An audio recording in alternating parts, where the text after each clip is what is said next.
أعوذ بالله من الشيطان الرجيم بسم الله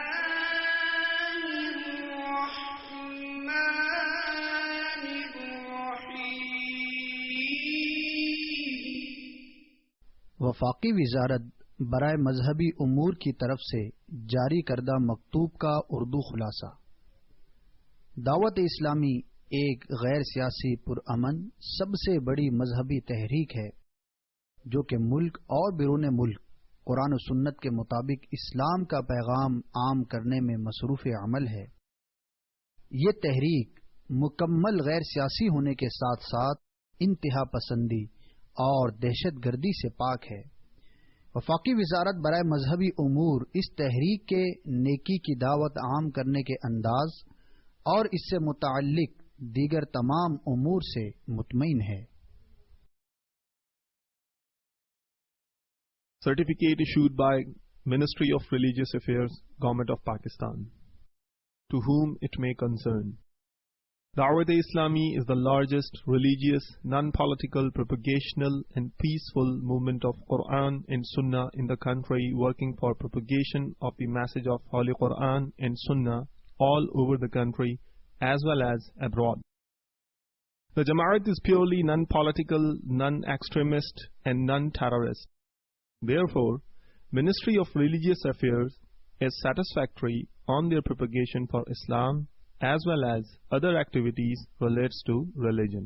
10 محرم الحرام کو کربلا کے میدان میں امام حسین رضی اللہ تعالی عنہ اور اہل بیت اطہار علیہ رحمت الرضوان کو بے دردی سے شہید کیا گیا۔ ہر سال مسلمان ان کی یاد مناتے ہیں۔ اس موضوع پر تبلیغ قرآن و سنت کی عالمگیر غیر سیاسی تحریک دعوت اسلامی کی مرکزی مجلس شورا کے نگران حاجی محمد عمران اتاری سلمہ الباری نے امام حسین اور شہدائے کربلا کے واقعات پر بیان فرمایا۔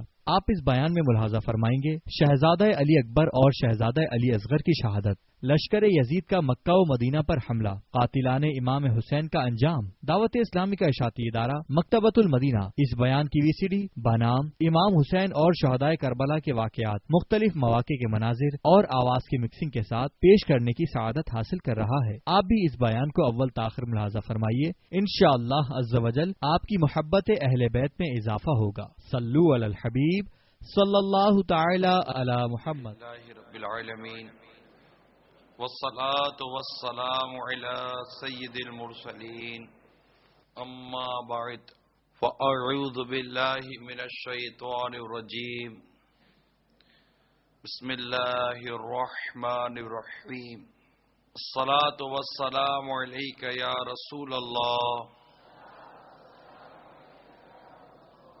وعلى آلك وأصحابك يا حبيب الله الصلاة والسلام عليك يا نبي الله وعلى آلك وأصحابك يا نور الله رحمت عالم نور مجسم شاہ بنی آدم رسول محتشم صلی اللہ تعالی علیہ وآلہ وسلم کا فرمان علی شان ہے، جس نے مجھ پر 10 مرتبہ صبح اور 10 مرتبہ شام درود پاک پڑھا اسے قیامت کے دن میری شفاعت ملے گی۔ صلو علی الحبیب صلی اللہ تعالی علی محمد۔ آج 1431 سنہ ہجری کی محرم الحرام کی 10 تاریخ ہے، یوم عاشور۔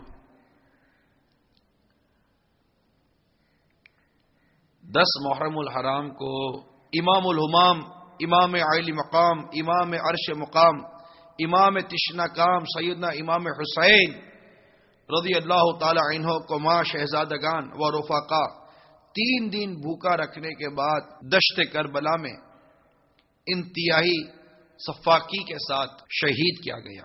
61 سنہ ہجری کی 2 تاریخ محرم الحرام کی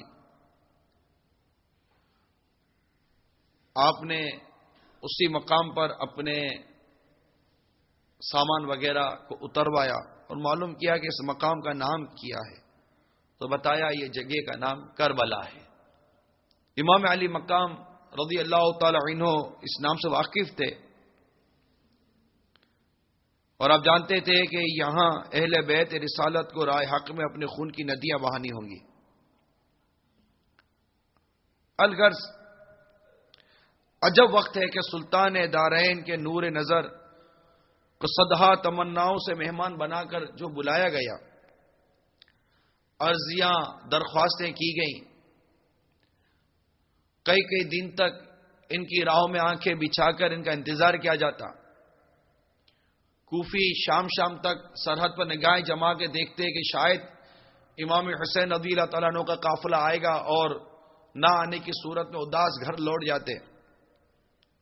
جب وہ کریم مہمان اپنے کرم سے ان کی زمین میں ورود فرماتے ہیں، قریب پہنچتے ہیں، تو انہی کوفیوں کا مسلح لشکر ان کے سامنے آتا ہے، نہ شہر میں داخل ہونے دیتا ہے، نہ اپنے وطن ہی واپس جانے دیتا ہے، یہاں تک کہ اس معزز مہمان کو ان کے اہل بیت کے ساتھ کھلے میدان میں رخت اقامت ڈالنا پڑتا ہے کہ وہیں رک جانا پڑا تھا، کربلا کے اس میدان میں کھلے آسمان تلے۔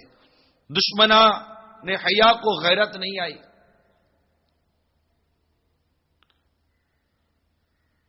کبھی کسی بلانے والے میزبانوں نے کسی مہمان کے ساتھ ایسا سلوک کیا ہو، اس کی تاریخ میں کوئی نظیر نہیں ملتی جو ان لوگوں نے امام حسین رضی اللہ تعالی عنہ اور آپ کے رفقا کے ساتھ کیا۔ یہاں بے سر و سامان یہ مسافر بے ترتیب ان کا سامان پڑا ہے، اور دوسری طرف ابن زیاد یزید پلید کا لشکر خیمے گار رہا ہے، اپنے مہمانوں کو نیزوں کی نوکیں اور تلواریں دکھا رہا ہے، بجائے آداب میزبانی کے خونخواری پر تلا ہوا ہے۔ ابھی اطمینان سے بیٹھے ہی نہ تھے کہ اتنے میں ابن زیاد کا قاصد آیا اور امام علی مقام امام حسین رضی اللہ تعالی عنہ کو مکتوب دیا گیا، جس میں سیدنا امام حسین رضی اللہ تعالی عنہ سے یزید ناپاک کی بیعت طلب کی گئی۔ اب اس وقتوں کو پڑھ کر امام علی مقام کیا جواب دیتے؟ بیعت کرنی ہوتی تو مدینہ منورہ میں جب اس سے بیعت طلب کی تھی وہی کر لیتے۔ کون سا آرام، کون سا سکون تھا جو اس بیعت کرنے پر امام علی مقام کے قدموں میں نچھاور نہ کیا جاتا۔ لیکن دنیا کی عیش و عشرت، دنیا کے مال و متال، دنیا کا عیش و آرام کو آپ نے ٹھوکر ماری اور نانا کے دین کی حفاظت کا علم بلند کیا، اس کا جھنڈا بلند کیا۔ آپ نے اس قاصد کو یہ جواب دیا کہ میرے پاس اس خط کا کوئی جواب نہیں ہے، میں کیا جواب دوں گا اس خط کا؟ جو بات کرنی تھی وہ ہم پہلے کر چکے تھے، جو بیان کرنا تھا ہم پہلے کر چکے تھے۔ ابن زیاد کو جب یہ خبر ملی تو اس کا انتقام اور بڑھا، مزید لشکر کے لشکر اس نے بھیجے، یہاں تک کہ عمر بن سعد جو اس زمانے میں ملک رے کا والی تھا، رے یہ خراسان کا ایک شہر ہے جو آج کل ایران کا دارالسلطنت ہے، اس کو بھی زمانہ تہران کہتے ہیں، پہلے اس کو رے کہتے تھے۔ اس کو کہا کہ تو لشکر لے کر وہاں امام علی مقام تک پہنچ۔ اب یہ تذبذب میں آیا کہ ایک طرف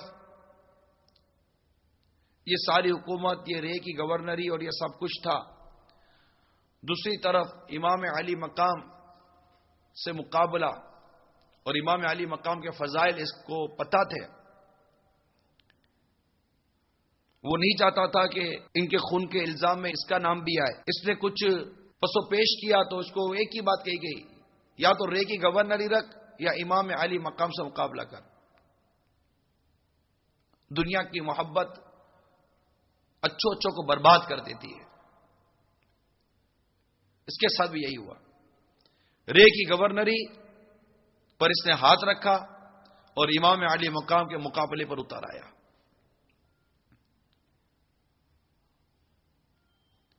اور اپنی افواج لے کر امام علی مقام تک پہنچا۔ ابن زیاد بدنہاد مسلسل فوج کی فوج امام علی مقام رضی اللہ تعالی عنہ سے لڑنے کے لیے بھیجتا رہا، یہاں تک کہ 22,000 سوار و پیادہ جمع ہو گئے، 22,000. اور نہر فرات کے کنارے انہوں نے اپنا مرکز بنایا، وہیں اپنے خیمے گارے، وہیں یہ بیٹھ گئے.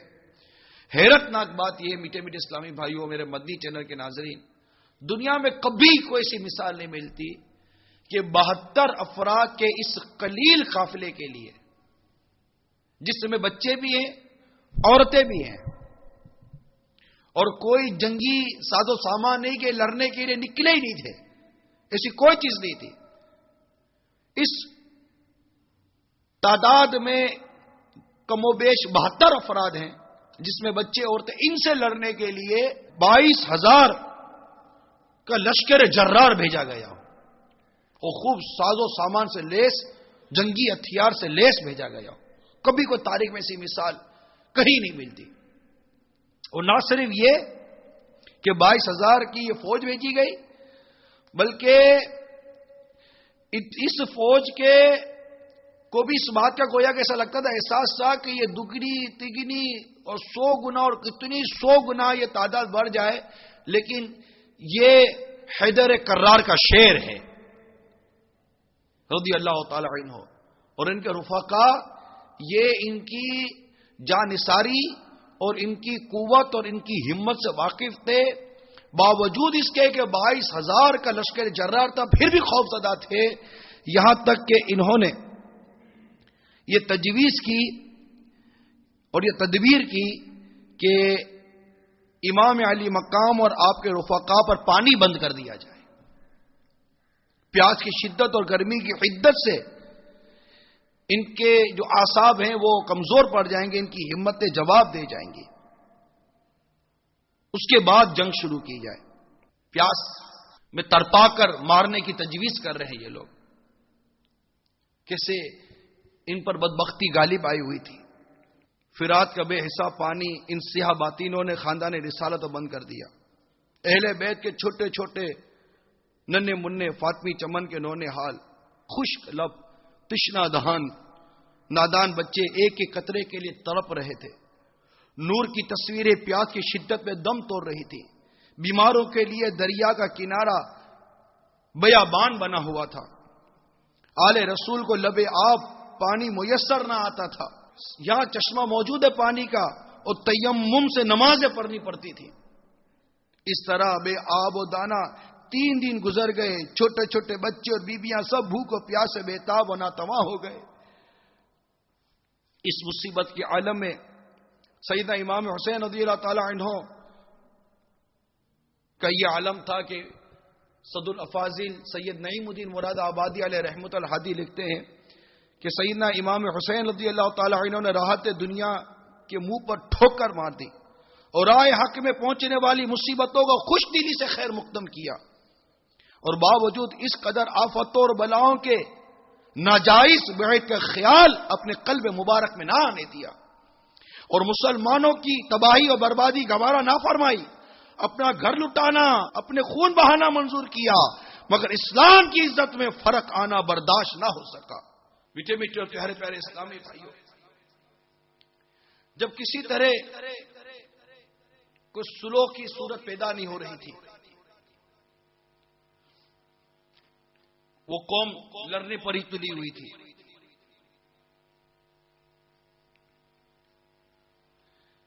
امام علی مقام، امام تشنا کام، امام ہمام، امام حسین رضی اللہ تعالی عنہ نے جب یہ دیکھ لیا کہ یہ ماننے والے نہیں ہیں، تو آپ نے اپنے خیموں کے گرد خندق کھدوا دی، گڑھے جس کو کہتے ہیں بڑے بڑے، اور اس میں آگ لگوا دی. یہ اہل بیت اور آپ کے گھرانے کی حفاظت کے لیے تھا. ایک چھوٹا سا راستہ تھا جہاں سے آنے جانے کا راستہ تھا، باقی چاروں طرف خندقیں کھدوا دی اور اس میں آگ لگوا دی تاکہ کوئی آ نہ سکے. میٹھے میٹھے اسلام بھائیو، 10ویں محرم جب قیامت نما دن آیا، جمعہ کی صبح حضرت سیدنا امام حسین رضی اللہ تعالی عنہ نے اپنے رفقائے اہل بیت کے ساتھ فجر کے وقت اپنی عمر کی آخری نماز با جماعت نہایت ذوق و شوق اور خشوع اور خضوع کے ساتھ ادا فرمائی. پیشانیوں نے سجدوں میں خوب مزے لیے، زبانوں نے قرات و تسبیحات کے لطف اٹھائے. نماز سے فارغ ہونے کے بعد خیمے میں تشریف لائے. 10ویں محرم کا آفتاب قریب طلوع تھا. امام عالی مقام رضی اللہ تعالی عنہ اور ان کے تمام رفقاء و اہل بیت 3 دن کے بھوکے پیاسے ہیں. ایک قطرہ آب میسر نہیں آیا اور ایک لقمہ حلق سے نہیں اترا. بھوک پیاس سے جس قدر ضعف ہو جاتا ہے یہ وہی جان سکتا ہے جس نے کبھی بھوک و پیاس کی کوئی تکلیف برداشت کی ہو. ایسے ہی کوئی 2-3 دن کے لیے اسے بھوکا پیاسا رہنا نصیب ہو گیا ہو، یا سخت دھوپ کے دنوں میں جو روزے رکھنے کے عادی اور کام کرنے کے عادی ہوں گے، انہیں پتہ چلتا ہوگا کہ غروب آفتاب کے وقت کس قدر زبان سوکھ کر باہر آ رہی ہوتی ہے، کس قدر جسم پر ضعف پڑ جاتا ہے، عبادت کرنا کس قدر دشوار ہو جاتا ہے. 3 دن کی بھوک و پیاس، پھر بے وطنی، تیز دھوپ، گرم ریت، گرم ہوائیں نے ان مبارک شخصیات کو کس قدر کیا عالم ہوا ہوگا ان کا. اور دوسری طرف ان غریبان بے وطن پر جور و جفا کے پہاڑ توڑنے کے لیے 22,000 فوج تازہ دم، ساز و سامان اور جنگی اسلحے سے لیس موجود جنگ کا نقارہ بجا دیا گیا. مصطفیٰ جان رحمت صلی اللہ تعالی علیہ وسلم کے فرزند فاطمہ زہرا رضی اللہ تعالی عنہا کے جگر بند کو مہمان بنا کر بلانے والی قوم نے انہیں جانوں پر کھیلنے کی دعوت پیش کر دی. اس عالم میں حضرت سیدنا امام علی مقام امام حسین رضی اللہ تعالی عنہ میدان کارزار میں تشریف لاتے ہیں اور ایک خطبہ ارشاد فرمایا. فرماتے ہیں خون ناحق حرام غضب الہی عز و جل کا موجب ہے. میں تمہیں آگاہ کرتا ہوں کہ تم اس گناہ میں مبتلا نہ ہو. میں نے کسی کو قتل نہیں کیا، کسی کا گھر نہیں جلایا، کسی پر حملہ آور نہیں ہوا. اگر تم اپنے شہر میں میرا آنا نہیں چاہتے ہو تو مجھے واپس جانے دو. تم سے کس چیز کا طلبگار نہیں، میں تم سے کسی چیز کا طلبگار نہیں. تم کیوں میری جان کے در پہ ہو اور تم کس طرح میرے خون کے الزام سے بری ہو سکتے ہو؟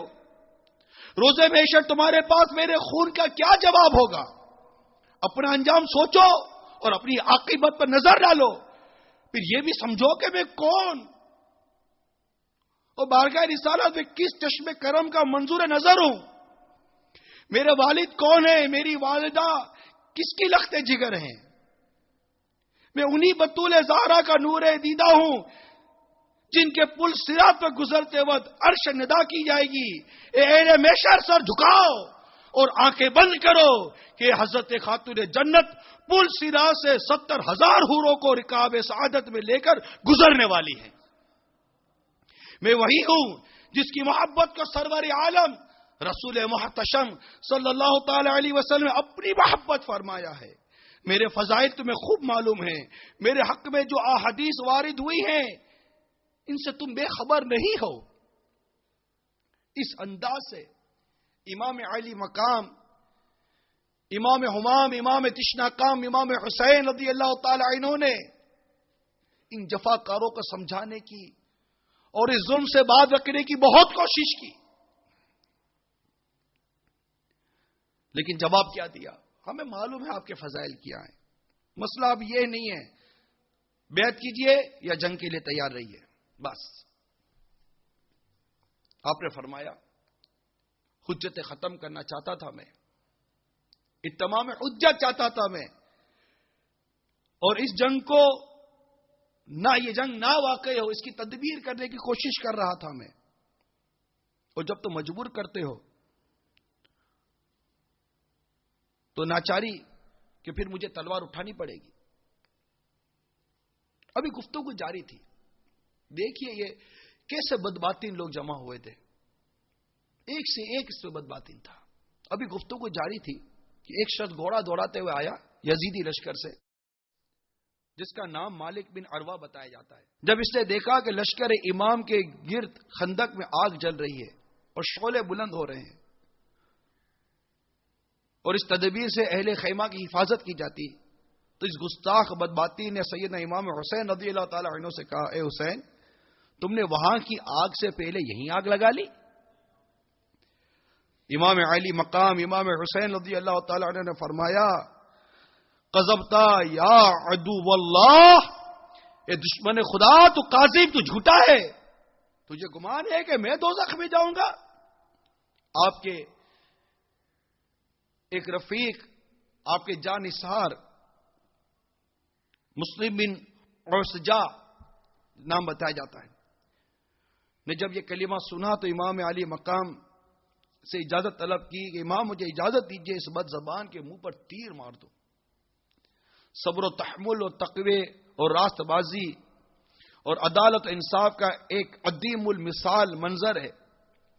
ایسی حالت میں جبکہ جنگ کے لیے مجبور کیے گئے تھے، خون کے پیاسے، تلواریں کھینچے ہوئے، جان کے خواہ تھے، بے باکوں نے کمال بے ادبی اور گستاخی سے ایسا کلمہ کہا اور ایک جان نثار اس کے منہ پر تیر مارنے کی اجازت چاہتا ہے، تو اس وقت اپنے جذبات قبضے میں رکھنا، تیش میں نہ آنا، یہ کتنی بڑی علم اور کتنی بڑی بردباری کی بات ہے۔ فرماتے خبردار میری طرف سے کوئی جنگ کی ابتدا نہ کرے تاکہ اس خون ریزی کا وبال آدھا ہی کی گردن پر رہے اور ہمارا دامن اقدام سے آلودہ نہ ہو۔ لیکن اپنے غلام کو تسلی بھی دیتے ہیں، کیسے؟ بارگاہ الہی عز و جل میں عرض کی، یا رب، عذاب نار سے قبل اس گستاخ کو دنیا میں آتش عذاب میں مبتلا کر۔ میرے آقا امام حسین رضی اللہ تعالی عنہ کا ہاتھ اٹھانا تھا کہ اس کے گھوڑے کا پاؤں، جس نے بے ادبی کی تھی، اس کے گھوڑے کا پاؤں ایک سوراخ میں گیا اور وہ گھوڑے سے گرا اور اس کا پاؤں رکاب میں الجھا اور گھوڑا اسے لے کر بھاگا اور آگ کی خندق میں ڈال دیا۔ امام علی مقام نے سجدہ شکر ادا کیا، اپنے پروردگار کی حمد و ثنا کی اور عرض کی، اے میرے رب، تیرا شکر ہے کہ تو نے اہل بیت رسالت کے بدخواہ کو سزا دی۔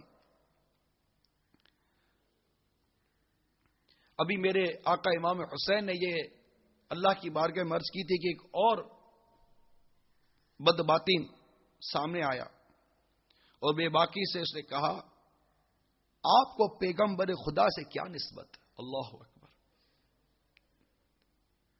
کیسے بدباطن تھے، ان کی زبانیں لٹکتی نہیں تھی۔ آپ کو پیغمبر خدا سے کیا نسبت؟ یہ کلمہ تو امام علی مقام کے لیے بہت تکلیف دہ تھا۔ آپ نے اس کے لیے بھی بد دعا فرمائی اور عرض کی، یا رب، اس بد زبان کو فوری عذاب میں گرفتار فرما۔ میرے امام نے یہ دعا فرمائی اور اس کو قضاء حاجت کی ضرورت پیش آئی، گھوڑے سے اتر کر ایک طرف بھاگا اور کسی جگہ قضاء حاجت کے لیے کپڑے اتارے، برہنہ ہو گیا۔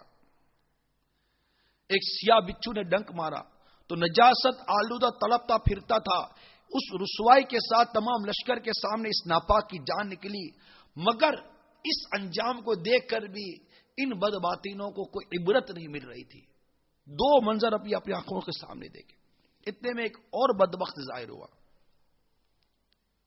اور کہنے لگا، اے امام، دیکھو یہ دریائے فرات کیسا موجے مار رہا ہے، تمہیں اس کا ایک قطرہ نہ ملے گا اور تم پیاسے ہلاک ہو جاؤ گے۔ امام علی مقام نے اس کے حق میں فرمایا، اللہم امتہ عطشانا، یا رب عز و جل، اس کو پیاسا مار۔ یہ فرمانا تھا کہ اس کا گھوڑا چمکا، وہ گھوڑے سے گرا، گھوڑا بھاگا، وہ گھوڑے کے پیچھے بھاگا، گھوڑے کو پکڑ رہا ہے اور آہستہ آہستہ اس کے اوپر پیاس غالب آ گئی، پیاس سے وہ بے قرار ہونے لگا۔ اس شدت کی اس کو پیاس لگی، العطش العطش، پیاس پیاس پکارنے لگا۔ جب پانی اس کے منہ کے قریب لگاتے تو ایک قطرہ پانی نہ پی سکتا اور اسی پیاس کی شدت میں تڑپ تڑپ کر مر گیا۔ یہ کیا تھا؟ یہ کیا تھا؟ غور کیجیے۔ یہ 3 واقعات ہوئے جسے صدر الفاضل مفسر قرآن کنز الایمان کی نے تفسیر کی ہے، جن کی خزانہ عرفان ہے، وہ لکھتے ہیں، اور اس کا خلاصہ میں عرض کر رہا ہوں، یہ کیا تھا؟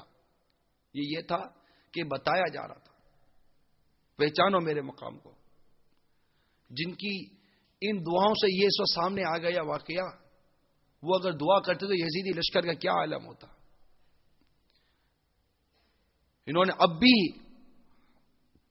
اپنی سیادت ثابت کی، اپنا مقام بتایا. دیکھو میرا مقام، میں کس قدر مستجاب و دعوات ہوں، میری دعا میرے رب کے حضور کس قدر جلد قبول کی جاتی ہے، کس قدر جلد اس کا ظہور نظر آ جاتا ہے، ظہور ہوتا ہے. لیکن ان کی آنکھوں پر، یزیدیوں کی آنکھوں کے اوپر دنیا کی، مال کی محبت کی پٹی بندھی ہوئی تھی، انہیں کچھ نظر نہیں آ رہا تھا. یزید نے جو ان کے لیے، ابن زیاد نے جو ان کے لیے انعام اور جو مال و اسباب تیار کیے رکھے تھے، ان کی نظر ان پر تھی. الغرض میرے میٹھے اور پیارے اسلامی بھائیوں، جنگ کا وقت قریب آیا. قریب ہی کچھ گاؤں کے لوگ تھے، کربلا کے میدان کے قریب کچھ گاؤں کے لوگ تھے. انہیں یہ سب خبر پہنچی تو وہ بے تاب ہو کر حاضر ہوئے اور انہوں نے اصرار کیا کہ جب تک ہمارا بچہ بچہ حیات ہے آپ پر ہم آنچ نہیں آنے دیں گے.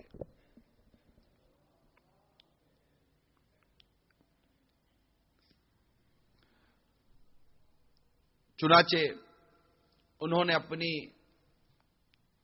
اہل بیت کی محبت کا مظاہرہ کیا، امام علی مقام پر اپنی جانیں قربان کی، ایک ایک کر کے شہید ہوئے اور کئی یزیدی لشکر بھی قتل کیے گئے.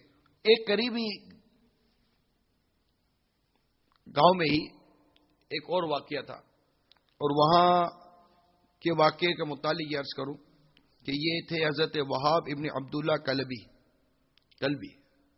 رحمت اللہ تعالی علیہ. یہ جوان تھے، صرف 17 دن ہوئے تھے ان کی شادی کو. آپ کے پاس آپ کی والدہ پہنچی جو ایک بیوہ عورت تھی، جن کی ساری کمائی اور گھر کا چراغ یہی ایک نوجوان بیٹا تھا. ماں نے بڑے پیار سے بیٹے کو گلے سے لگایا اور رونا شروع کر دیا. بیٹا حیرت میں آ کر ماں سے دریافت کرتا ہے، ماں کیوں روتی ہے؟ میں نے اپنی عمر میں کبھی آپ کی نافرمانی تو نہیں کی اور نہ آئندہ کرنے کا تصور رکھتا ہوں. آپ کی اطاعت و فرما برداری مجھ پر فرض ہے، میں فرما بردار ہوں. آپ کے دل کو کیا صدمہ پہنچا؟ آپ کو کس غم نے رلایا؟ میری پیاری ماں، آپ مجھے حکم فرمائیں، میں اپنی جان قربان کر دوں گا، اب غمگین نہ ہو. اکلوتے سعادت مند بیٹے کی یہ گفتگو سن کر ماں اور چیخ مار کر رونے لگی. ایک غم بھر گیا اس کا. کہنے لگی، اے میرے فرزند دل بند، میری آنکھ کا نور، دل کا سرور تو ہی ہے، اور اے میرے گھر کے چراغ اور میرے باغ کے پھول، میں نے اپنی جان گلا گلا کر تیری جوانی کی بہار پائی ہے. تو ہی میرے دل کا قرار ہے، تو ہی میری جان کا چین ہے. ایک دم تیری جدائی اور ایک لمحہ تیرا فراق مجھے برداشت نہیں ہو سکتا. اے جان مادر، میں نے تجھے اپنا خون جگر پلایا ہے. آج مصطفیٰ جان رحمت صلی اللہ تعالی علیہ وسلم کا جگر گوشہ، خاتون جنت کا نونہال دشت کربلا میں مبتلا مصیبت و جفا ہے. پیارے بیٹے، کیا تجھ سے ہو سکتا ہے کہ تو اپنا خون ان پر نثار کرے، اپنی جان کے قدموں پر قربان کر ڈالے؟ اس بے غیرت زندگی پر ہزار تف ہے کہ ہم زندہ رہیں اور سید عالم نور مجسم صلی اللہ تعالی علیہ وسلم کا لاڈلا ظلم و جفا کے ساتھ شہید کیا جائے. اگر تجھے میری محبت میں کچھ یاد ہو اور تیری پرورش میں جو محنتیں میں نے اٹھائی ہیں ان کو تو بھولا نہ ہو، تو اے میرے چمن کے پھول، تو حسین کے سر پر فدا ہو جا. نوجوان سعادت مند بیٹے نے کہا، اے مہربان ماں، خوبی نصیب، یہ جان اور شہزادہ کونین پر فدا ہو جائے اور یہ ناچیز ہدیہ وہ آقا قبول کر لے. میں دل و جان سے آمادہ ہوں. ایک لمحے کی اجازت چاہتا ہوں کہ اس بی بی سے دو باتیں کر لو جس نے اپنی زندگی کے عیش و راحت کا صحرا میرے سر باندھا ہے اور جس کے ارمان میرے سوا کسی طرح نظر اٹھا کر نہیں دیکھتے. اس کی حسرتوں کے تڑپنے کا خیال ہے، وہ اگر صبر نہ کر سکی تو میں اس کو اجازت دے دوں کہ وہ اپنی زندگی کو جس طرح چاہے گزارے. ماں نے کہا، بیٹا، عورتیں ناقص العقل ہوتی ہیں، کہیں ایسا نہ ہو اپنی بیوی کی باتوں میں آ جائے اور اس عادت سے محروم ہو جائے. فرما بردار بیٹے نے کہا پیاری ماں رضی اللہ تعالی عنہ کی محبت کی گڑے دل میں ایسی مضبوط لگی ہے کہ اس کو کوئی کھول نہیں سکتا، اور ان کی جان نثاری کا نقش دل پر اس طرح جا گزری ہوا ہے جو دنیا کے کسی بھی پانی سے اسے دھویا نہیں جا سکتا. یہ کہہ کر بی بی کی طرف آیا اور اسے خبر دی کہ فرزند رسول کربلا میں بے یار و مددگار ہیں، غداروں نے ان پر نرغا کیا ہے، میری تمنا ہے کہ ان پر جان نثار کروں. یہ سن کر نئی نویلی دلہن نے امید بھرے دل سے ایک آہ کھینچی اور کہنے لگی اے میرے آرام جاں، افسوس یہ ہے کہ اس جنگ میں تیرا ساتھ نہیں دے سکتی. شریعت اسلامیہ نے عورتوں کو حرب کے لیے، یہ جنگی معاملات کے لیے میدان میں اس طرح آنے کی اجازت نہیں دی. افسوس اس عادت میں میرا حصہ نہیں کہ تیرے ساتھ میں بھی یہ جان ان پر قربان کر سکوں. ابھی میں نے دی بھر کے تیرا چہرہ بھی نہیں دیکھا. تو نے جنتی چمنستان کا ارادہ کر دیا، وہ حورے تیری خدمت کی آرزو مند ہوں گی. مجھ سے وعدہ کر کہ جب سرداران اہل بیت کے ساتھ جنت میں تیرے لیے بے شمار نعمتیں حاضر کی جائیں گی اور جنتی حورے تیری خدمت کے لیے حاضر ہو، اس وقت مجھے نہ بھول جانا. ہائے ہائے، یہ نوجوان اپنی نیک بی بی اور نیک ماں کو لے کر بارگاہ امام حسین رضی اللہ تعالی عنہ میں حاضر ہوا. دلہن نے باپردہ عرض کیا یا ابن رسول، شہداء گھوڑے سے زمین پر گرتے ہی حوروں کی گود میں پہنچتے ہیں. جنتی حسین کمال اطاعت شعری کے ساتھ ان کی خدمت کرتے ہیں، بہشتی لوگ ان کی خدمتیں کرتے ہیں. میرا یہ نوجوان شوہر حضور پر جان نثاری کی تمنا رکھتا ہے. میں نہایت بے کس ہوں، نہ میری ماں ہے نہ باپ، نہ کوئی بھائی ہے، نہ ایسے قریبی رشتہ دار جو میرے کچھ خبر گیری کر سکے. التجا ہے کہ عرصہ گاہ محشر میں میرے شوہر سے جدائی نہ ہو اور دنیا میں مجھ غریب کو آپ کے اہل بیت اپنی کنیزوں میں شمار فرما لیں. میری عمر کا آخری حصہ ان بیبیوں کی خدمت میں گزر جائے. ابن عبداللہ کلبی رحمت اللہ تعالی علیہ امام علی مقام، امام تشنا کام، امام حسین پر اپنی جان قربان کر چکے. کئی یزیدیوں کو قتل کیا اور آخر کار لڑتے لڑتے لڑتے لڑتے خود شہید ہو گئے. صلو علی الحبیب صلی اللہ علیہ وسلم. میٹھے میٹھے اور پیارے پیارے اسلامی بھائیوں، کربلا کا میدان ہے. میں اختصار کے ساتھ واقعات بیان کرنے کی کوشش کرتا ہوں تاکہ وقت کے اندر سارا واقعہ بیان ہو جائے. ان کی شہادت کے بعد سعادت مند جان نثار مزید اپنی جانیں خاندان اہل بیت پر قربان کرتے رہے. اس دوران ایک بڑا عجیب واقعہ ہوا. حور جنہوں نے سب سے پہلے امام حسین رضی اللہ عنہ سے بات چیت کی تھی، بڑے مضطرب تھے، بے قرار تھے. عمر بن سعد سے کہنے لگے تم امام کے ساتھ جنگ کرو گے؟ تو رسول پاک صلی اللہ تعالی علیہ وسلم کو کیا جواب دو گے؟ عمر بن سعد اس کا جواب نہ بن پڑا. آپ بے قرار گھومتے رہے، آپ کے بھائی بھی آپ کی اس بے چینی کو دیکھتے رہے. اب بڑے بے چین تھے. پوچھا بھائی کیا بات ہے؟ کہا یہ مصطفیٰ صلی اللہ تعالی علیہ وسلم کے فرزند سے جنگ ہے، اپنی عاقبت سے لڑائی ہے. میں جنت اور دوزخ کے درمیان کھڑا ہوں، دنیا پوری قوت کے ساتھ مجھ کو جہنم کی طرف کھینچ رہی ہے اور میرا دل اس کی ہیبت سے کانپ رہا ہے. اسی دوران میرے آقا امام حسین رضی اللہ تعالی عنہ نے آواز بلند فرمائی، کوئی ہے جو آل رسول پر جان نثار کرے اور سید عالم صلی اللہ تعالی علیہ وسلم کی حضوری میں سرخری پائے؟ یہ صدا تھی جس نے حضرت حور رضی اللہ تعالیٰ عنہ کی پاؤں کی بیڑی کاٹ دی. دل بے تاب و بے قرار ہو گیا. اور اطمینان ہوا کہ شہزادہ کونین امام حسین رضی اللہ تعالی عنہ میری پہلی جرأت سے چشم پوشی فرما رہے ہیں. کریم نے کرم سے بشارت دی ہے، جاں فدا کرنے کا ارادے سے چل پڑو. گھوڑا دوڑایا، امام عالی مقام کی خدمت میں حاضر ہوئے، اتر کر نیاز مندوں کے طریقے پر رکاب تھامی اور عرض کی، اے ابن رسول صلی اللہ تعالی علیہ وسلم، میں وہی حور ہوں جو پہلے آپ کے مقابل آیا اور جس نے آپ کو اس میدان بیابان میں روکا. اپنی جسارت پر میں نادم ہوں، شرمندگی اور خجالت نظر اٹھانے نہیں دیتی. آپ کی کریمانہ صدا سن کر امیدوں نے ہمت بندھائی تو حاضر خدمت ہوا ہوں. آپ کے کرم سے کیا بعید کہ کرم ہو جائے اور میری یہ غلطی، میرا یہ جرم معاف کر دیا جائے اور مجھے غلامان با اخلاص میں شامل کر لیا جائے اور اپنے اہل بیت پر جان قربان کرنے کی اجازت مرحمت کر دی جائے. امام علی مقام امام حسین رضی اللہ تعالی عنہ نے حضرت سیدنا حر رضی اللہ تعالی عنہ کے سر پر دست مبارک رکھ کر فرمایا، اے حر، بارگاہ الہی عز و جل میں اخلاص مندوں کے استغفار مقبول ہیں اور توبہ قبول ہوتی ہے.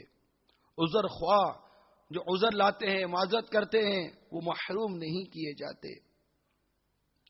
ہم نے تیری تقصیر معاف کی اور اس سعادت کی تجھے اجازت دی.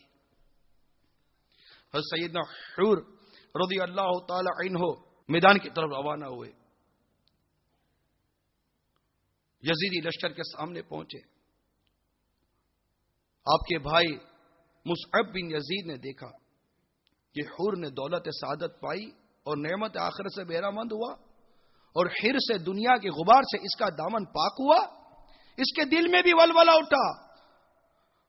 باغ اٹھا کر گھوڑا دوڑا اور اپنے بھائی کے پاس پہنچ گیا. دونوں بھائیوں نے نیت کر لی کہ ہم امام علی مقام امام تشنا کام امام حسین رضی اللہ تعالی عنہ پر اپنی جان قربان کریں گے. عمر بن سعد کو اس سے بڑا وہ جھٹکا لگا کہ یہ کیا ہو گیا. دیکھتے دیکھتے یہ دو اس طرف چلے گئے. اس نے کسی کو بھیجا کہ اپنی مکاری کے ساتھ ان کو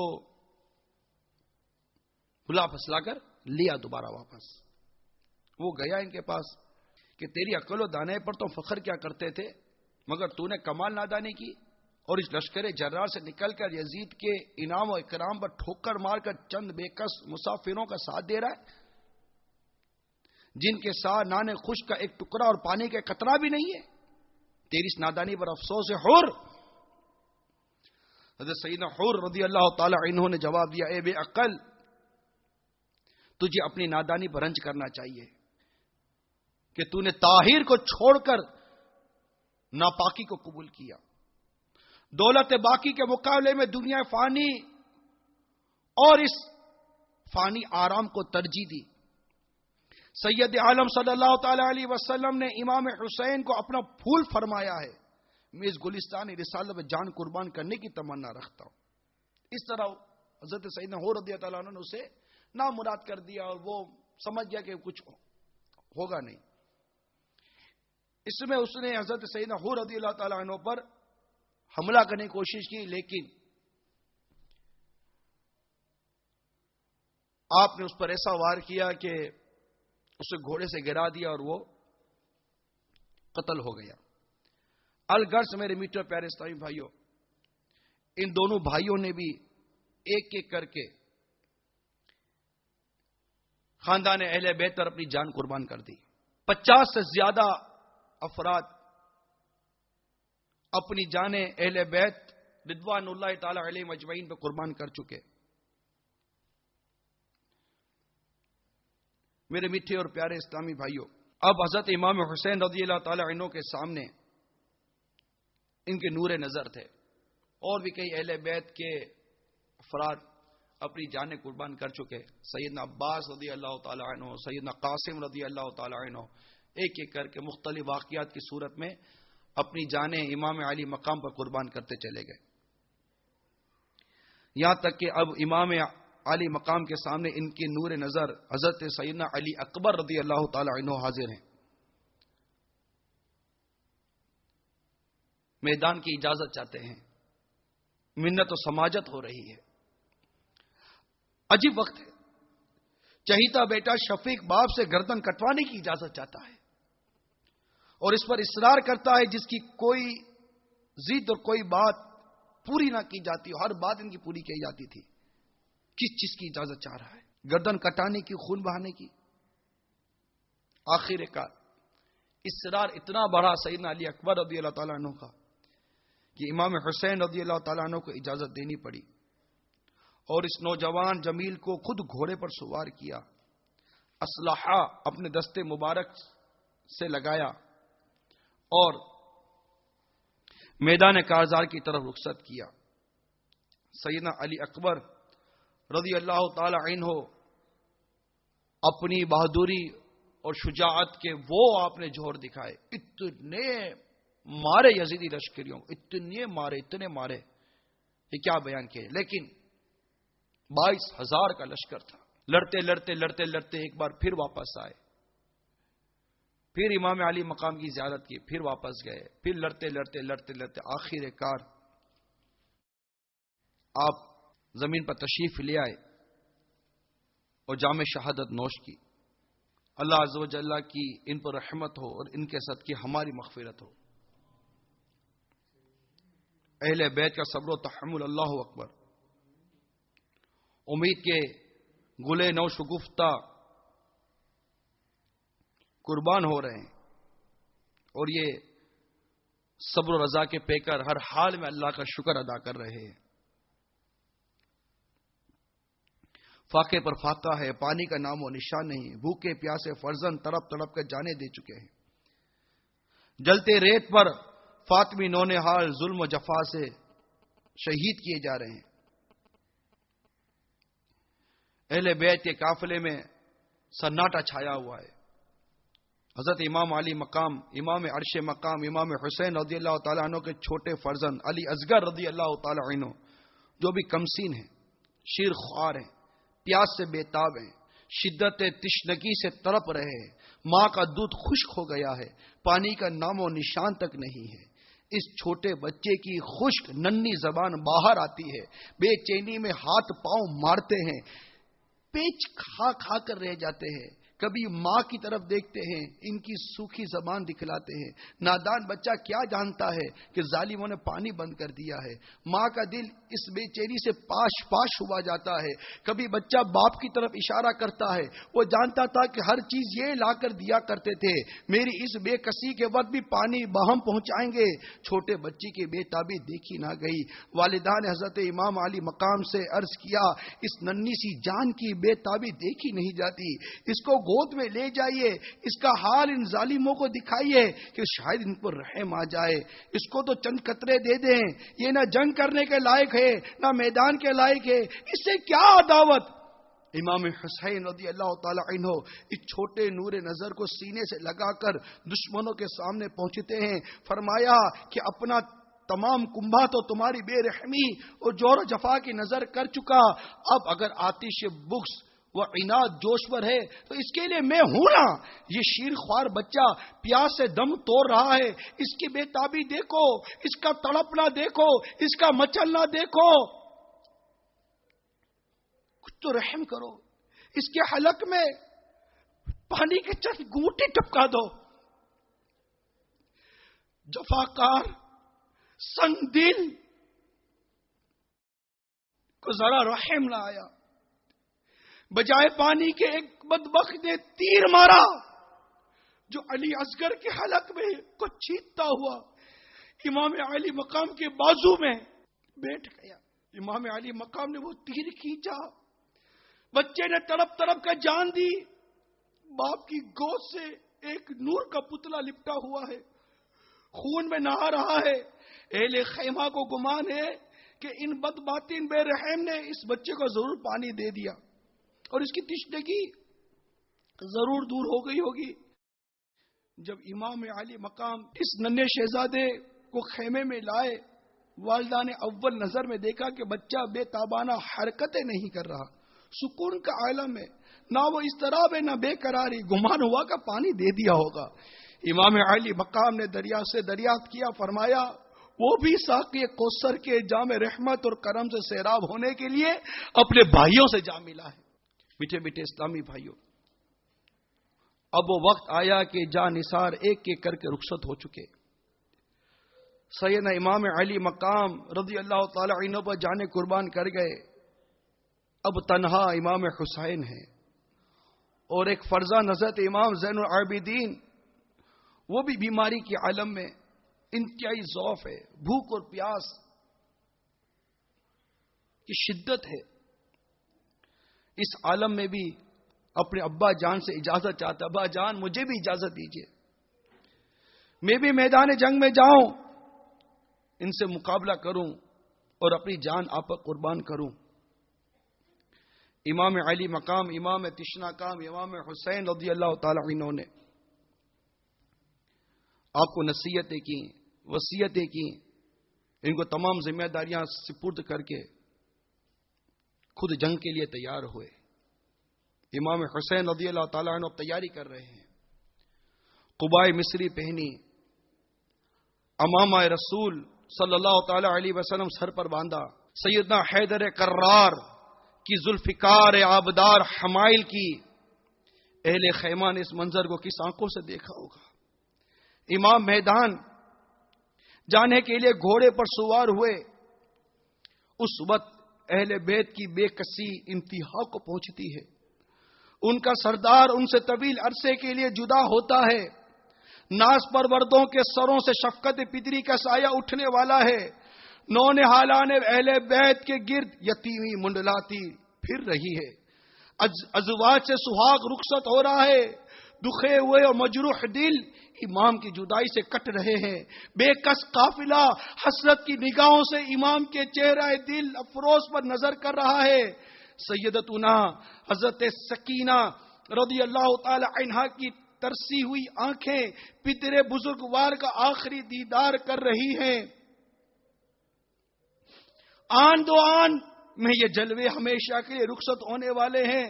اہل خیمہ کے چہروں سے رنگ اڑ گئے ہیں. حسرت و یاس کی تصویریں ساکت کھڑی ہوئی ہیں. نہ کسی کے بدن میں جنبش ہے، نہ کسی کی زبان میں تاب حرکت. نورانی آنکھوں سے آنسو ٹپک رہے ہیں، اور خاندان مصطفیٰ صلی اللہ تعالی علیہ وسلم کی بے وطنی اور بے کسی میں اپنے سروں سے رحمت و کرم کے سائے گستر کو رخصت کر رہا ہے. امام علی مقام نے اپنے اہل بیت کو تلقین صبر فرمائی، رضائے الہی پر صابر و شاکر رہنے کی ہدایت کی، اور سب کو سپرد خدا کر کے میدان کی طرف رخ کیا. قافلہ سالار کا آخری دیدار ہے. قافلہ سالار منزل کو چلے ہیں سونپ کر، وارث بے وارثہ کو کاروان اہل بیت. جمعہ کا دن ہے، کتاب زیست کی طے کر کے آج کھیلتے ہیں جان پر شہزادگان اہل بیت. فاطمہ کے لاڈلے کا آخری دیدار ہے. حشر کا ہنگامہ برپا ہے میان اہل بیت. وقت رخصت کے رہا ہے، خاک میں ملتا سہاگ. لو سلام آخری اے بے وغان اہل بیت. بھائی بھتیجے بیٹے سب اللہ کی راہ میں قربان کر کے اب خود قربان ہونے کے لیے میدان کی طرف چل دیے. میدان میں پہنچے اور ایک تاریخی خطبہ ارشاد فرمایا.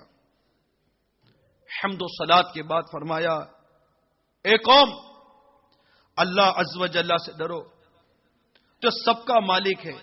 جان دینا جان لینا سب اس کے قدرت و اختیار میں ہے. اگر تم اللہ عز و جل پر یقین رکھتے ہو اور میرے جد حضرت سید انبیاء محمد مصطفیٰ صلی اللہ تعالی علیہ وسلم پر ایمان لائے ہو تو ڈرو گے قیامت کے دن میزان عدل قائم ہوگی، اعمال کا حساب کیا جائے گا.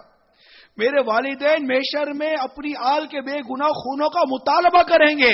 سرور عالم صلی اللہ تعالی علیہ وسلم جن کی شفاعت گناہگاروں کی مغفرت کا ذریعہ ہے، تمام مسلمان جن کی شفاعت کے امیدوار ہیں، وہ تم سے میرے اور میرے جانثاروں کے خون ناحق کا بدلہ چاہیں گے. تم میرے اہل و عیال، عیزہ و اطفال اور اصحاب میں سے اتنوں کو شہید کر چکے ہو، اب میرے قتل کے ارادے رکھتے ہو؟ خبردار ہو جاؤ، عیش دنیا بے پائیداری اور قیام نہیں۔ اگر سلطنت کی تمامیں میرے در پہ آزار ہو تو مجھے موقع دو، میں عرب چھوڑ کر دنیا کے کسی اور حصے میں چلا جاؤں۔ اگر یہ کچھ منظور نہ ہو اور اپنی حرکات سے باز نہ ہو تو ہم اللہ تعالی کے حکم اور اس کی مرضی پر صابر و شاکر ہیں۔ امام علی مقام اس عظیم خطبے سے یزیدی لشکر میں کوڑھام آیا، کئی تذبذب کا شکار ہوئے، بہت سے لوگ رو پڑے، لیکن مکار سالاروں نے پھر شور و غل شروع کر دیا۔ آخر کار امام علی مقام، امام تشنا کام، امام حسین رضی اللہ تعالی عنہ سے مقابلہ شروع ہوا۔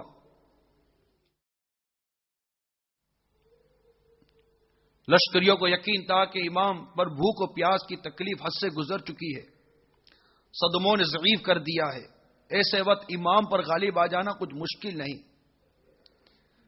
جب سپاہ شام کا گستاخ جفا جو اپنے گھوڑے کو دوڑاتا ہوا آیا تو امام نے فرمایا، تو مجھے جانتا نہیں جو میرے مقابل اس دلیری سے آتا ہے؟ ہوش میں ہو؟ اس طرح ایک ایک مقابل آیا، امام علی مقام نے اس کو خاک و خون میں تڑپا دیا۔ آخر کار یہ سلسلہ چلتا رہا۔ اہل شام کو اب یہ اطمینان تھا کہ حضرت امام علی مقام کے سوا کوئی اور باقی تو رہا نہیں، کہاں تک لڑیں گے، آخر کار تھکیں گے۔ پیاس کی حالت، دھوپ کی شدت مزید برآں، لیکن امام علی مقام، امام عرش مقام، امام حمام رضی اللہ تعالی عنہ میدان کارزار میں یہ ثابت کر چکے تھے کہ میرے اندر حیدر کرار کا خون ہے، میں کون ہوں۔ اب اپنی طاقت، اپنی ہمت، اپنی استقامت کا لوہا منوا چکے، لاشوں کے انبار لگ گئے، بڑے بڑے بہادر کام آ گئے، لشکر آدھا میں شور برپا ہو گیا۔ جنگ کا یہ انداز رہا تو حیدر کا یہ شیر کوفے کے زن و اطفال کو بیوہ و یتیم بنا کر چھوڑے گا۔ موقع مت دو، چاروں طرف سے گھیر کر یکبار کی حملہ کرو۔ جور و جفا کی تاریخ گھٹا چھا گئی، ہزاروں جوان دوڑ پڑے اور امام علی مقام کو گھیرے میں لے لیا، تلوار برسانی شروع کی۔ امام علی مقام نے بڑی بہادری کے ساتھ ان کا پھر مقابلہ کیا، لاشوں کے انبار لگا دیے۔ ابن سعد اس کے مشیروں کو بہت تشویش ہوئی کہ اکیلے امام کے مقابل ہزاروں کی جماعتیں کم پڑ رہی ہیں، کوفیوں کی عزت خاک میں مل گئی۔ تمام ناموران کوفہ کی جماعتیں ایک حیدر کرار کے ہاتھ گردن اتنا کٹ رہی ہیں کہ دیکھنے والے دیکھتے رہ گئے۔ تجویز ہوئی، کیا تجویز ہوئی کہ یوں اس شیر کا مقابلہ نہیں کیا جا سکتا، اب کوئی صورت نہیں کہ چاروں طرف سے امام کو گھیرا جائے تو تیروں کا می برسایا جائے۔ جب خوب زخمی ہو چکے ہیں تو نیزوں کے حملوں سے تنے نازنین کو مجروح کیا جائے۔ تیر اندازوں کی جماعتیں ہر طرف سے گھیر آئیں، امام تشنا کام کو گرداب بلا میں گھیر کر تیر برسانے شروع کر دیے۔ گھوڑا اس قدر زخمی ہو گیا کہ اس میں کام کرنے کی قوت نہ رہی، ناچار میرے امام کو ایک جگہ ٹھہرنا پڑ گیا۔ ہر طرف سے تیر آ رہے ہیں اور امام مظلوم کے تنے ناز پرور نشانہ بنا ہوا ہے. نورانی جسم زخموں سے چکنا چور اور لہو لہان ہو رہا ہے. بے شرم کوفیوں نے سنگ دلی سے محترم مہمان کے ساتھ کیا سلوک کیا. ایک تیر آیا اور اس پیشانی پر لگا جسے میرے مصطفیٰ بوسہ دیا کرتے تھے.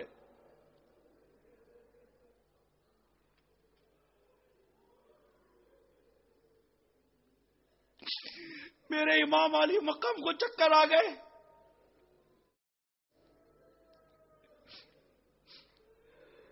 گھوڑے سے نیچے تشریف لاتے ہیں. ان نامرادوں نے میرے امام کو نیزے پر رکھ لیا. نورانی پی کر خون میں نہا گیا اور میرے علی مقام شہید ہو کر زمین پر تشریف لے آئے. انا للہ و انا الیہ راجعون. ظالموں نے صرف اسی پر اکتفا نہ کیا، ان دشمنوں نے میرے امام کے سر مبارک کو تن مبارک سے جدا کرنا چاہا. ایک بدبخت آگے بڑھا، امام کی ہیبت سے اس کے ہاتھ کانپ اٹھے، تلوار چھوٹ گئی. خالی ابن یزید پلید یا شبل ابن یزید نے بڑھ کر میرے آقا امام حسین کے سر اقدس کو تن مبارک سے جدا کر دیا. 56 سال 5 ماہ 5 دن کی عمر میں امام علی مقام نے اس دار ناپائیدار سے رحلت فرمائی، شہید ہو گئے. ابن زیاد بدنیات نے سر مبارک کو کوفے کے کوچے بازار میں پھروایا اور اس طرح اپنی مزید بے حیائی کا اظہار کرنے لگا. سید الشہداء ان کے تمام جاباز شہداء علیہم رضوان کے سروں کو اسیران اہل بیت کے ساتھ شمر ناپاک کی ہمراہی میں یزید کے پاس دمشق بھیجا گیا. یزید نے سر مبارک اور اہل بیت کو امام زین العابدین کے ساتھ مدینہ منورہ روانہ کیا اور سر مبارک آپ کی والدہ ماجدہ خاتون جنت یا حضرت حسن رضی اللہ عنہ کے پہلو میں مدفون ہوا. تاریخ میں یہ باتیں بھی موجود ہیں. امام احمد و بحقین حضرت ابن عباس رضی اللہ تعالیٰ عنہما سے روایت کی، ایک روز میں دوپہر کے وقت سرکار صلی اللہ تعالیٰ علیہ وسلم کی زیارت سے خواب میں مشرف ہوا. میں نے دیکھا کہ پیارے پیارے آقا صلی اللہ تعالیٰ علیہ وسلم کے پیارے پیارے گیسو زلف مبارک بکھرے ہوئے ہیں، غبار آلود ہیں، دست مبارک میں خون بھرا شیشہ ہے. یہ حال دیکھ کر دل بے چین ہو گیا. میں نے عرض کیا، اے آقا یہ کیا حال ہے؟ فرمایا، حسین اور ان کے رفیقوں کا خون ہے، میں اسے آج صبح سے اٹھاتا رہا ہوں. حضرت ابن عباس رضی اللہ تعالی عنہما فرماتے ہیں، میں نے اس تاریخ و وقت کو یاد رکھا. جب خبر آئی تو معلوم ہوا کہ حضرت امام حسین رضی اللہ تعالی عنہ اسی وقت شہید کیے گئے. روایت میں ہے کہ راوی کہتے ہیں، واللہ میں نے بچشم خود دیکھا کہ جب سر مبارک امام حسین کو لوگ نیزے پر لیے جاتے، اس وقت میں دمشق میں تھا. سر مبارک کے سامنے ایک شخص سورہ کہف پڑھ رہا تھا. جب وہ اس آیت پہ پہنچا کہ جس کا ترجمہ ہے کہ پہاڑ کی کوہ اور جنگل کے کنارے والے ہماری ایک عجیب نشانی ہے اصحاب کہف کے بارے میں. اس وقت اللہ تعالیٰ نے سر مبارک امام حسین رضی اللہ تعالیٰ عنہ کے سر مبارک کو گویائی عطا فرمائی اور بعض زبان فصیح فرمایا کہ میرا واقعہ اصحاب کہف کے واقعے سے میرا قتل اور میرے سر کو لیے پھرنا یہ عجیب تر ہے. گر زمین و آسمان میں ایک اور ساری دنیا میں رنج و غم کا ایک سما تھا. شہادت امام حسین کے دن آفتاب کو گرہن لگا. ایسی تاریکی ہوئی کہ دوپہر میں تارے نظر آنے لگے. آسمان رویا، زمین روئی، ہوا میں جنات کے رونے کی آواز آتی رہی. جو ہی میرے آقا امام حسین رضی اللہ تعالی عنہ شہید ہوئے، یزید کھل کر کھیلا. مختلف قسم کے گناہوں کے بازار گرم ہوئے. بدکاری، بھائی بہن کا نکاح، سود شراب دھڑلے سے رائج ہوئے، نمازوں کی پابندی اٹھ گئی، سرکشی انتہا کو پہنچی، شیطنت کا راج تھا۔ مسلم بن ابن عقبہ کو 12,000 یا 20,000 کا لشکر گرا لے کر مدینہ طیبہ پر چڑھائی کے لیے بھیجا یزید بدبخت نے۔ یہ واقعہ 63 سنہ ہجری میں ہوا۔ اس نامراد لشکر نے مدینہ منورہ میں وہ طوفان برپا کیا، اس کا بیان بہت مشکل ہے۔ چند باتیں ان میں سے یہ ہیں: قتل و غارت گری، طرح طرح کے مظالم مدینہ منورہ والوں پر ڈھائے گئے، وہاں کے ساکنین کے گھر لوٹ لیے گئے۔ ایک روایت کے مطابق 700 صحابہ کو شہید کیا اور دوسرے عام باشندوں کو ملا کر 10,000 سے زیادہ شہید کیے، لڑکوں کو قید کیا، ایسی بدتمیزیاں کی جن کا ذکر کرنا ناگوار ہے۔ مسجد نبوی شریف کے ستونوں پر گھوڑے باندھے، 3 دن تک مسجد شریف میں لوگ نماز سے مشرف نہ ہو سکے۔ صرف حضرت سعید بن مسیب رضی اللہ تعالی عنہ جو مجنون بن کر وہاں حاضر رہے۔ حضرت عبداللہ رضی اللہ تعالی عنہما نے فرمایا، یزیدیوں کا ناشائستہ حرکات اس حد تک پہنچے کہ ہمیں اندیشہ ہونے لگا کہ ان کی بدکاریوں کی وجہ سے کہیں آسمان سے پتھر نہ برسے۔ یہ لشکر شرارت اثر مکہ مکرمہ روانہ ہوا، راستے میں امیر لشکر مر گیا، دوسرا شخص اس کا قائم مقام کیا گیا۔ مکہ معظمہ پہنچ کر ان بدبختوں نے منجنیق سے سنگ باری کی، معنی منجنیق یہ پتھر پھینکنے کا ایک آلہ ہوتا ہے، جیسے ہمارے توپیں آ جاتی ہیں نا اس بار، تو اس سے بہت زور سے پتھر پھینکے جاتے تھے اور بہت دور تک یہ پتھر گرتے تھے۔ اس سنگ باری سے حرم شریف کیا صحن پتھروں سے بھر گیا، مسجد حرام کے ستون ٹوٹ پڑے اور کعبہ مقدسہ کے غلاف شریف اور چھت کو ان بدبختوں نے جلا دیا۔ اسی چھت میں اس دمبے کے سینگ بھی تبرک کے طور پر محفوظ تھے جو سیدنا اسماعیل علیہ نبینا و علیہ الصلوۃ والسلام کے فدیے میں قربانی کے طور پر جو دمبا آیا تھا اس کے سینگ بھی وہاں تھے، وہ بھی جل گئے۔ کعبہ مقدسہ کئی روز تک بے لباس رہا اور وہاں کے باشندے سخت مصیبت میں مبتلا رہے۔ آخر کار یزید پلید کو اللہ تعالیٰ نے ہلاک فرمایا اور وہ بد نصیب، وہ پلید 3 برس 7 مہینے تخت حکومت پر بربریت کر کے 15 ربیع الاول 64 سنہ ہجری کو مر گیا۔ جیسے اس پلید کی موت کی خبر مکہ معظمہ میں پہنچی تو وہاں جو لوگ یہ بے حرمتی کر رہے تھے ان میں بھگدڑ مچ گئی، اور اب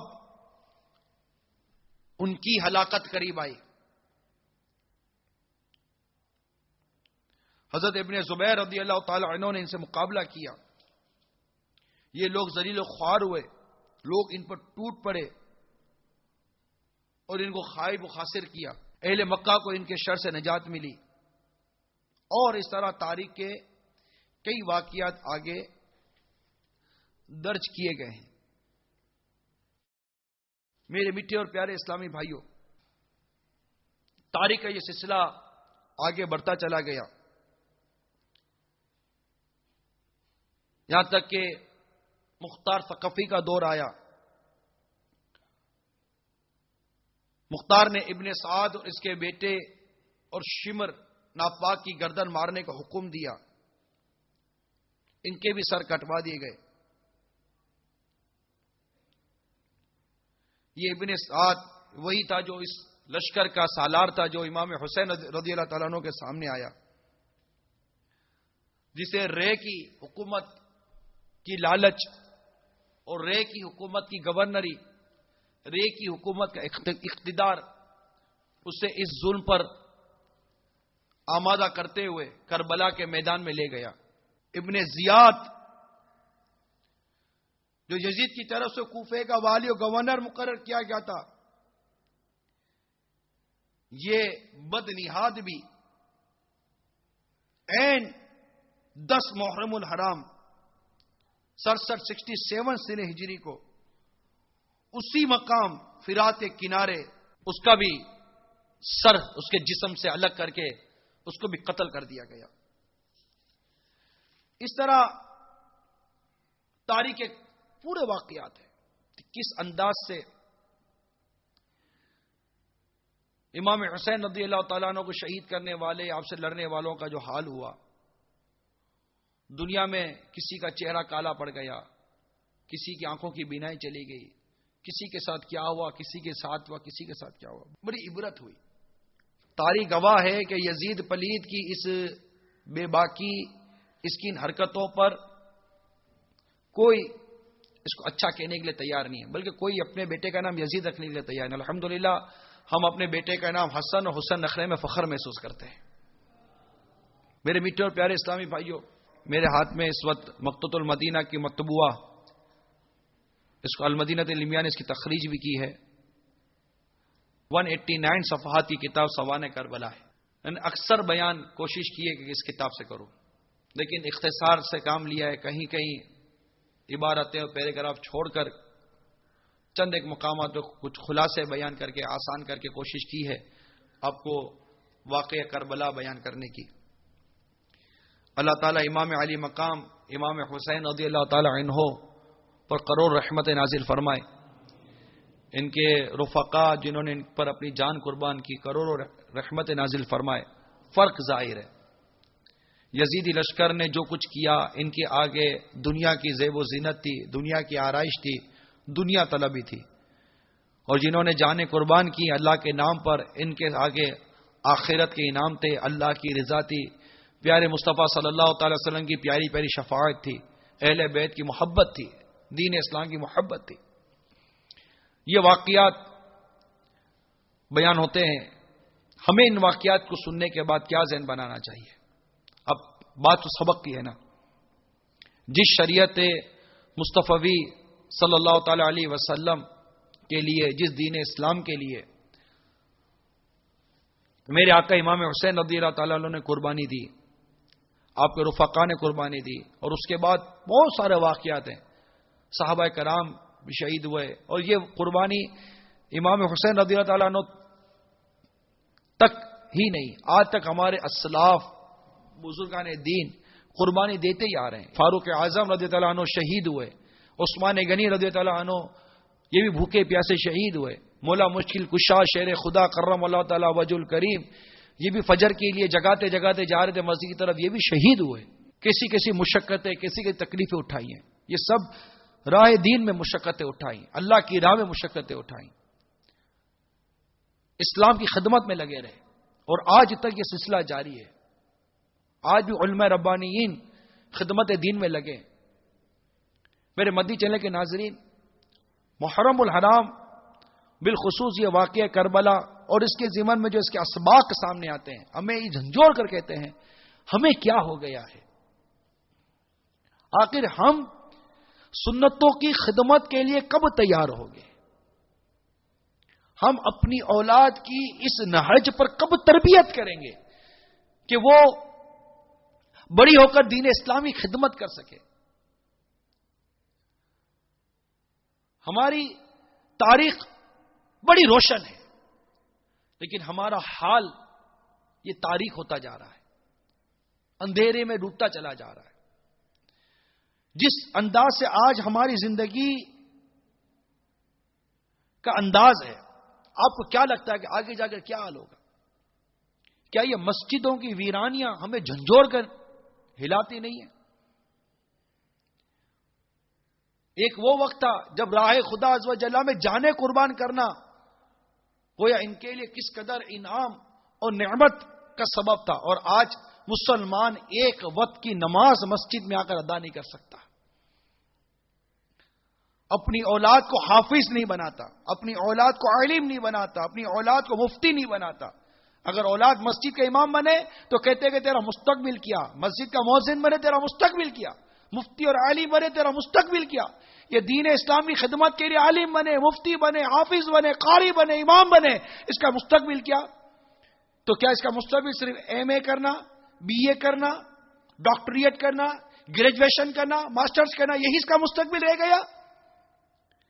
کیا دنیا کی چند دنوں کی زندگی میں صرف دولت کما کر بینک بیلنس بنانا، فیکٹری بنانا، میلیں بنانا، اپنی آنرشپ کے مکان بنانا، اپنی پراپرٹی اور اپنی لینڈ اور اپنی دیگر کار اور یہ ساری چیزیں بنانا اور عیش و طلب کے سامان جمع کرنا، وال ٹو وال کارپیٹ بنانا، پردے لگانا، اے سی لگانا، نرم نرم بستر رکھنا اور جناب اٹیچ باتھ روم بنانا، اس میں امپورٹڈ ایسیسریز لگانا، کیا یہی ہماری زندگی کا مقصد رہ گیا؟ عشق میں کیا بچائیے، عشق میں کیا لٹائیے، عشق میں کیا بچائیے، عشق میں کیا لٹائیے؟ آل نبی نے لکھ دیا سارا نصاب ریت پر، سارا نصاب ریت پر۔ امام حسین رضی اللہ تعالیٰ عنہ کی قربانیاں تھی اور اس قربانیوں کا اثر آگے آیا نا۔ آج دنیا میں کتنے یزیدی ہیں؟ مٹ گئے، ختم ہو گئے۔ اور تاریخ بتاتی ہے کہ امام زین العابدین رضی اللہ تعالی عنہ تنہا تھے۔ یہ اللہ کی راہ پر قربان، اللہ کے نام پر قربان ہونے والے، اللہ کی راہ میں قربان ہونے والوں کی نسلوں میں اللہ نے ایسی برکت عطا فرمائی کہ آج دنیا کے کونے کونے میں سید و سادات پائے جاتے ہیں۔ کہاں گئے یزید؟ کہاں گیا یہ یزید پلید کا لشکر؟ کہاں گئے یہ لوگ؟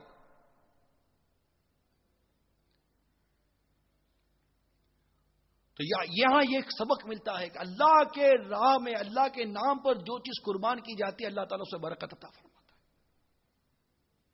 جو جان اللہ کے نام پر قربان کی جائے اللہ برکت دیتا ہے، جو مال اللہ کے نام پر قربان کیا جائے اللہ اسے برکت دیتا ہے، جو وقت اللہ کے نام پر قربان کیا جائے اللہ اسے برکت دیتا ہے، جو سانسیں اللہ کے نام پر قربان کی جائے اللہ برکت دیتا ہے، اولاد اللہ کے نام پر قربان کی جائے اللہ تعالیٰ اسے برکت دیتا ہے۔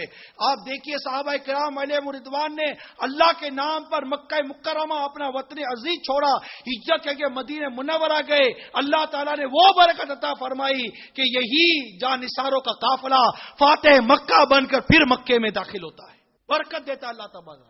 آج دنیا برکت کو روتی ہے، برکت نہیں ہے، برکت نہیں ہے، کھانے میں برکت نہیں، مال میں برکت نہیں، سانس میں برکت نہیں، وقت میں برکت نہیں۔